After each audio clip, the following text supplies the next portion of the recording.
ये तो आहारक अनाहारक की बात है।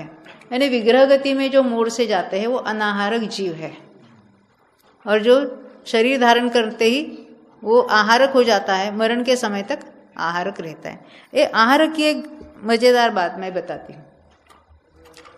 यानी कोई जीव आहारक है, अन्य गति में गया तो अनाहारक रहेगा क्या आहारक होगा इमीडिएटली? हाँ, मोड़ से जाएगा तो बीच में अनाहारक होगा, फिर आहारक होगा। और जो बिना मोड़ से जाता है वो एक ही समय में पहुंचता है, आहारक का आहारक रहा। जैसे कोई टेबल के इस कोने से इस कोने में जन्म लेना है, सीधा एक, क्योंकि मरने के बाद सीधे एक श्रेणी में गमन होता है। कहाँ जाता है? ऊपर के नीचे? ऊपर। यही भूल है सबकी मान्यता की। मरण के बाद जो विग्रह गति में गमन होता है वो 6 दिशा में हो सकता है। जहाँ जिस की आयु बंधी है, कोई नरक की आयु बंधी है, देव की जहाँ जिसकी आयु बंधी है उसी दिशा में जाएगा, अन्य दिशाओं में नहीं जाएगा। कि नरक में जाने वाला जीव सीधा नीचे नरक की ओर चला जाएगा।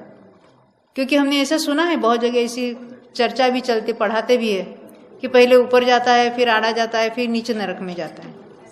तो हमने पूछा ऊपर कितना जाता है?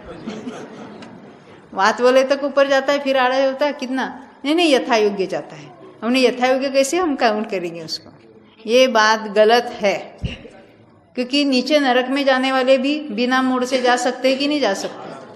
हाँ, आराम से जाते हैं।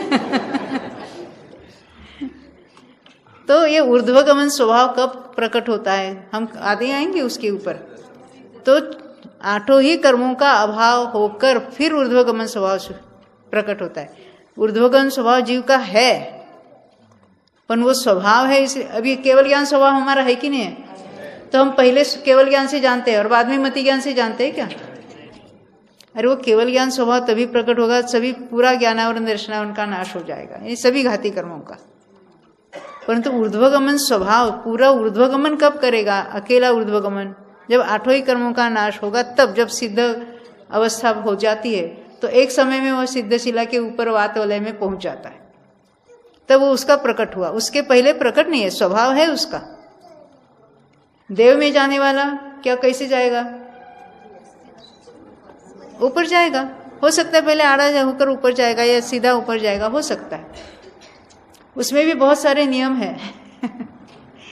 परंतु विग्रह गति में 6 दिशाओं में गमन होता है, पूर्व या पश्चिम, दक्षिण या उत्तर, ऊपर या नीचे, यथा योग्य होगा। यानी ये फालतू का इधर उधर घूमना नहीं होता है, बिना प्रयोजन का कोई भी कार्य नहीं होता। और क्या प्रयोजन है? वहां कर्म का बंध ऑलरेडी हुआ है, मारणांतिक भी किया है, नहीं भी किया होगा, तो उसी वो मोड़ वाली गति से जाना है तो वैसा ही जाएगा, बिना मोड़ वाले जाना है तो वैसा ही जाएगा।